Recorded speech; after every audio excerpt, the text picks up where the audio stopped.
far as I could tell, intended not for the general public, but for growers. And it was just a catalog, several hundred pages of just every type of pineapple that is basically worth growing or known about on the planet. Pages of pineapple. And I'm reading through these, and it's talking about every type of pineapple.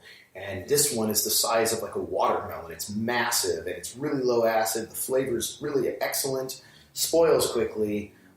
This one is, whatever, again, really low acid, more complex, more of this type of flavor, but it doesn't last very long.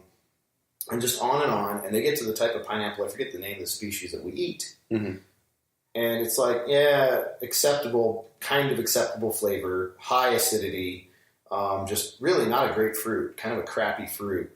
Interesting. But it ships well.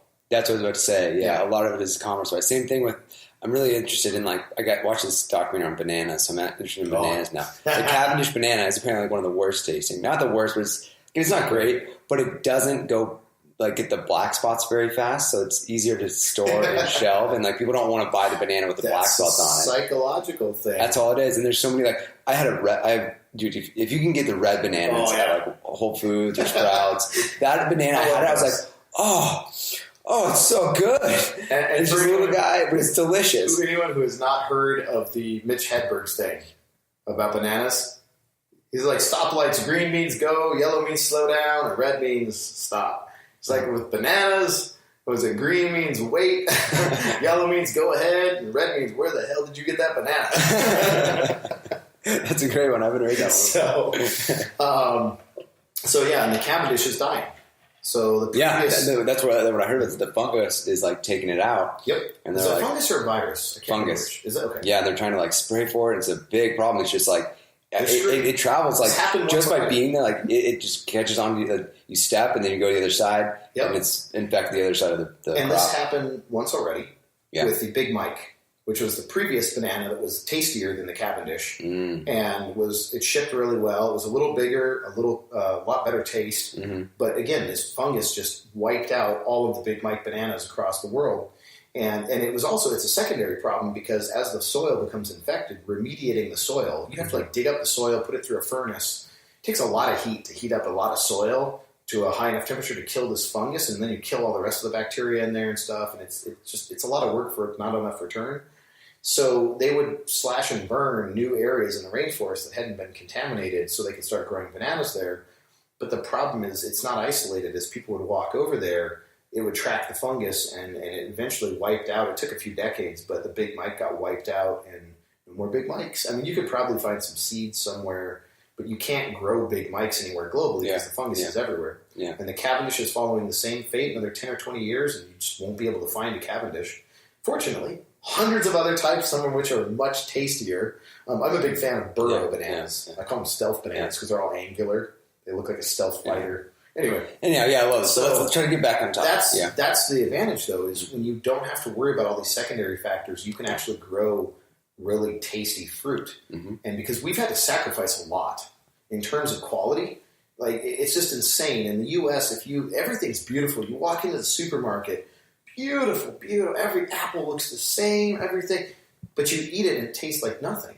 It's just totally devoid of flavor. And like you were saying that, I don't want the banana with black spots on it. I had by the way, another type, the Manzano bananas. I bought some for an event I was going to. We had to bring, food. And they were beautiful. They're perfect in yellow.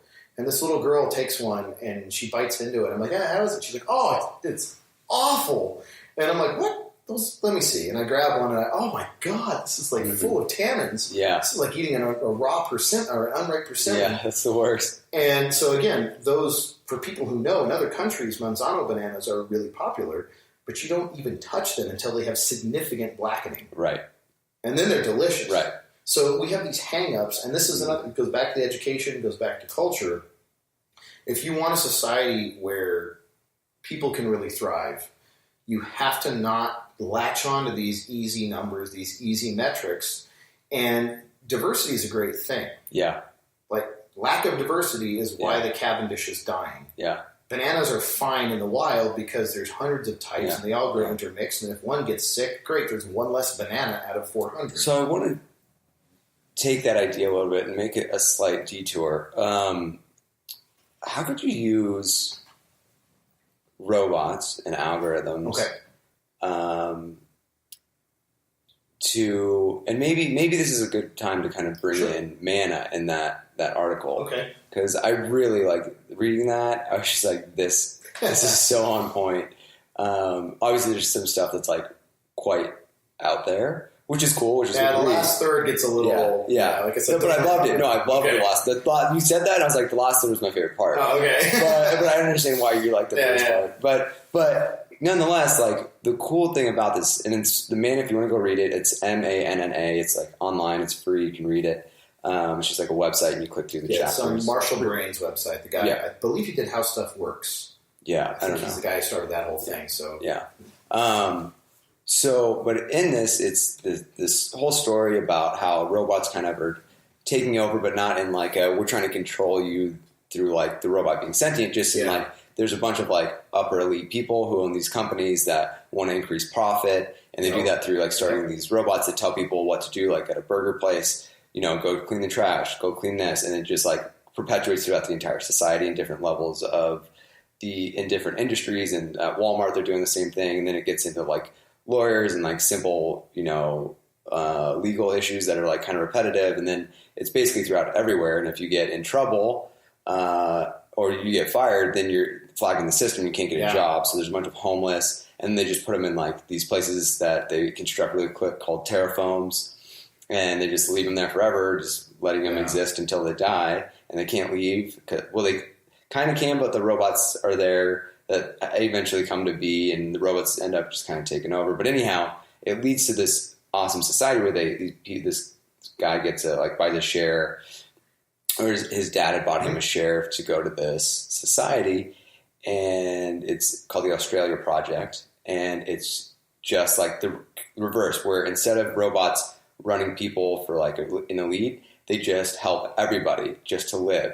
And it plays into a lot of what we were talking about earlier with instead of like there being currency really, there's just like credits that are allocated for the kind of the resources you use. And everyone gets the same amount of the allocated credits a month, and you can kind of do whatever you want with those credits. You can buy clothes, but they're kind of there for you to figure out what works for you and to find fulfillment in what you want to do. And you can live anywhere. You can do whatever you want. There's like a virtual reality that people live in. Some people go to the extreme and just like go and build houses and live on a farm, and some people kind of live in the middle where they go into reality sometimes, and you can create your house and choose where you want to live and just construct your life the way you want to construct it, which I think is really cool.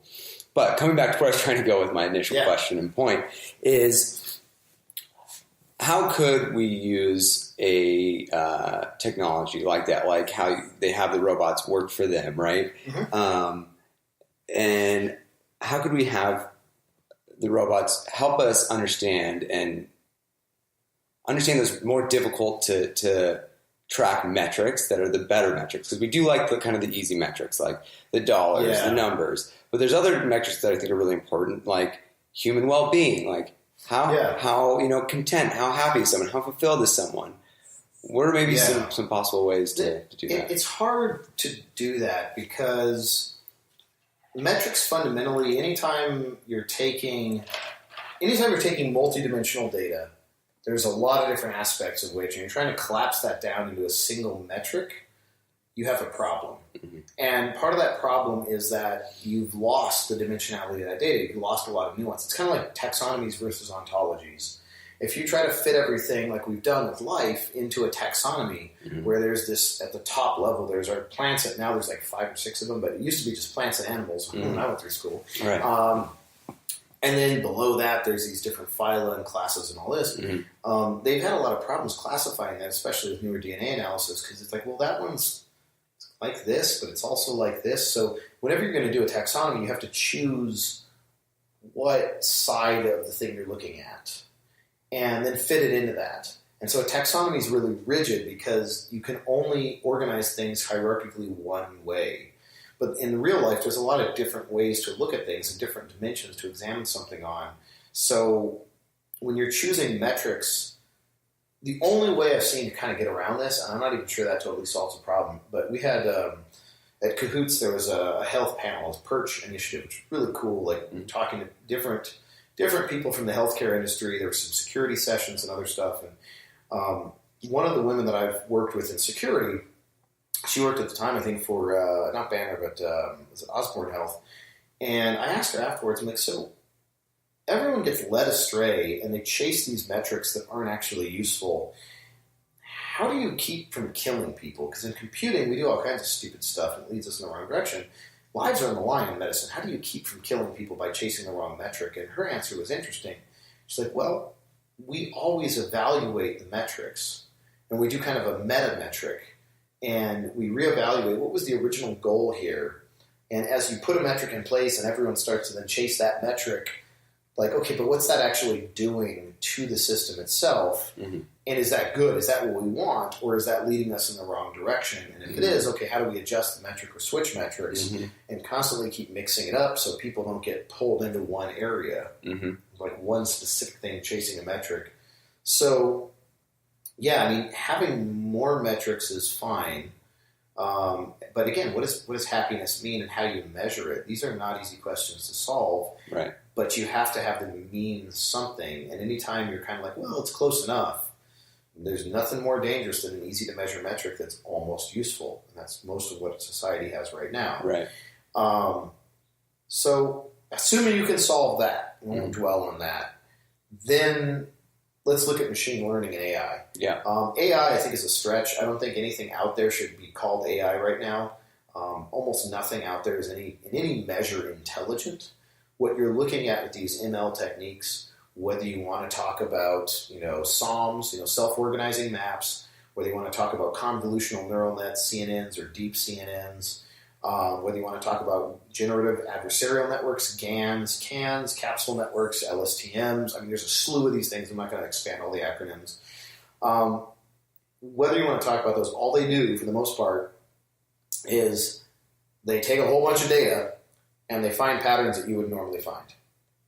Right. And so you take like a deep CNN, which is the most popular, and again, people are shocked to learn that CNNs, convolutional neural nets, were designed in like the 70s. Mm-hmm.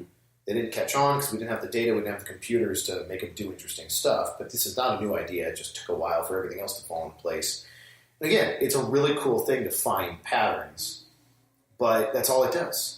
So when people are like, oh my God, Google just announced duplexer, whatever the latest thing is, that I think is the latest right now, and it sounds like a human, and it's not going to turn into Skynet. It's pretty much a one-trick pony. You put in a ton of data to train it, then you put in more data, and based on its training, it tells you what pattern that data fits. That's all it does. Mm-hmm. It doesn't think. Show me a 4-year-old, and that's an intelligence. I can teach that kid as much time as I'm willing to put in. I can teach them to do probably just about anything. You really can. I was talking to my friend last night, Patrick, and he's saying how his uncle's kid or something is started to learn how to use these those big machineries to dig giant holes at 3 or something, 3 or 4. He's learning to do that, and now he's I think 7. And one of his other cousins needed a job or something, came into work, and the 7-year-old was telling him how to do stuff, and he was getting all ego driven, why is this 7-year-old kid doing that? It's that's because he knows what he's doing. He's been doing it for 5 years. That's all it is. It's you can train a person to do anything as long as you give them the time, regardless of age. It's just they'll train themselves. Yeah, I mean that's the other issue going back to education is this idea that education is something that's done to you. Yeah. That you can't learn on your own, that you have to go to a school and have someone put knowledge in your head. Yeah. That's actually the opposite. Complete bullshit. Spend any time around little kids, they want to know everything. They just soak up knowledge. And it's not till you put them in our traditional school system, you kind of beat out the, no, you're going to learn that later. Sit down, shut up, and here's what you need to know right now. And that's what drove me nuts with school. It's I want to know that right now. They're oh, you got to wait. And they kept saying that, and I kept waiting, and then they kept not sharing the knowledge I wanted to know, and I finally got fed up with it. I'm like, all right, I'm out. I'm done with this. Myself. So, anyway, so they're fun. Neural networks are fun, but they're nowhere near as smart as a 4-year-old, 5-year-old kid. Right. They're way below that. The new term for that, by the way, since AI has been appropriated, is artificial generalized intelligence, which is a theoretical thing right now, but it would be an intelligence like a 4 or 5-year-old that you could theoretically learn to do anything. Mm-hmm. So that doesn't exist. That used to be called AI back in the 60s and 70s. Yeah, so appropriated. Yeah. So they're fun.